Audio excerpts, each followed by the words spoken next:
আসসালামু আলাইকুম।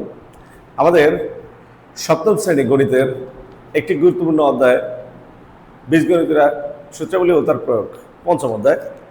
আমরা এই অধ্যায়ের 5.1 সম্পর্কে আজকে আলোচনা করব। তো শুরুতেই আমরা বীজগণিত রাশি কি সেটা সম্পর্কে একটু আলোচনা করি। দেখো, বীজগণিত রাশি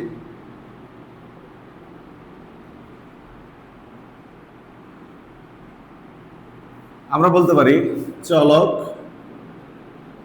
সহগ ও প্রক্রিয়া চিহ্ন সংবলিত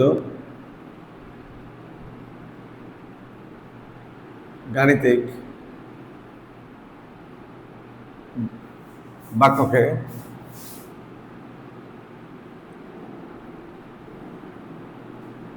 বীজগণিতীয় রাশি বলব। তাহলে আমরা বলতে পারি চলক, সহগ ও প্রক্রিয়া চিহ্ন সম্বলিত গাণিতিক বাক্যকে বীজগণিতীয় রাশি বলে। বাক্য বলতে আমরা ইংলিশে যেমন ইংলিশ সেন্টেন্স থাকে, বাংলা যেমন বাংলা বাক্য থাকে, ঠিক একইভাবে গণিতেও আমাদের গণিতের গাণিতিক বাক্য থাকে। যেই বাক্যটাকে আমরা বীজগণিতীয় রাশি বলতে পারি যদি চলক, সহগ এবং প্রক্রিয়া চিহ্ন যুক্ত থাকে। দেখো, কয়েকটা বীজগণিতীয় রাশির এক্সাম্পল একটু দেখো। উদাহরণ আমরা বলতে পারি 2x + 7y। এটা একটা বীজগণিতীয় রাশি, কারণ এখানে xy চলক আছে, 2, 7 সহগ আছে এবং প্লাস প্রক্রিয়া চিহ্ন আছে। এছাড়া আমরা বলতে পারি a² + 2ab + b²। এখানে যে চলক আছে, সহগ আছে এবং প্রক্রিয়া চিহ্ন আছে। আমরা আরো বলতে পারি যেমন 9x² + 30x + 36। এটা একটা বীজগণিত রাশি, কারণ এখানে দেখো চলক আছে x, প্রক্রিয়া চিহ্ন আছে প্লাস এবং সহগ আছে 9, 30, 36। তাহলে আমরা বলতে পারি চলক, সহগ এবং প্রক্রিয়া চিহ্ন সম্মিলিত গাণিতিক বাক্যকে বীজগণিত রাশি বলে। এখন আমরা 5.1 জন্য প্রয়োজনীয় সূত্রগুলি আলোচনা করব।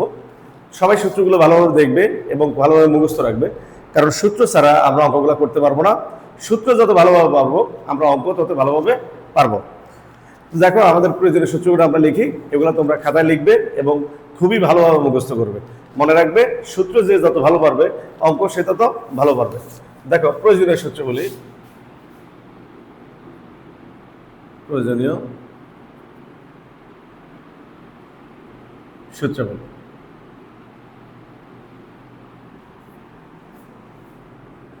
সবচেয়ে গুরুত্বপূর্ণ দুটো সূত্র। a + b² আমরা জানি a + b² সূত্র a² + 2ab + b²।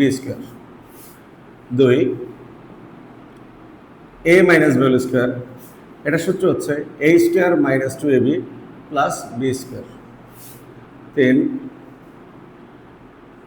a + b + c² বর্গের সূত্র। দেখো, এটা সূত্রটা হচ্ছে a² + b² + c² + 2ab + 2bc + 2ca।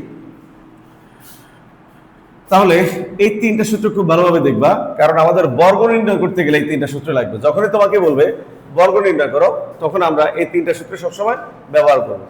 আচ্ছা, এই তিনটার মধ্যে যেটা সুইটেবল এটা ব্যবহার করব। এরপরে দেখো, a + b² এর একটা মান নির্ণয় সূত্র আছে।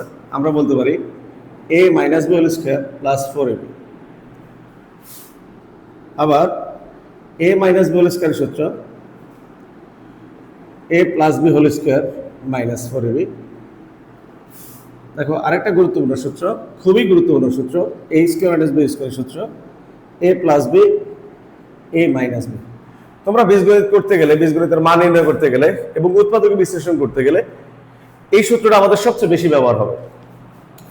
আচ্ছা, এছাড়া আরো কিছু গুরুত্বপূর্ণ সূত্র, যেমন আমরা বলতে পারি a² + b² সূত্র।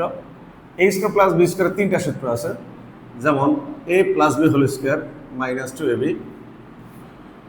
a - b² + 2ab এবং আরেকটা সূত্র হচ্ছে a + b² + a - b² / 2। প্রথম দুটো সূত্র একটু বেশি ব্যবহার হয়, শেষেরটা একটু কম। তারপর গুরুত্বপূর্ণ সূত্র দেখো 8 নম্বর, এই 2টা এখানে ভাগ আকারে আছে, সমান এই পাশে আসলে গুণ, তাহলে a স্কয়ার প্লাস b স্কয়ারের সাথে গুণ আকারে থাকবে।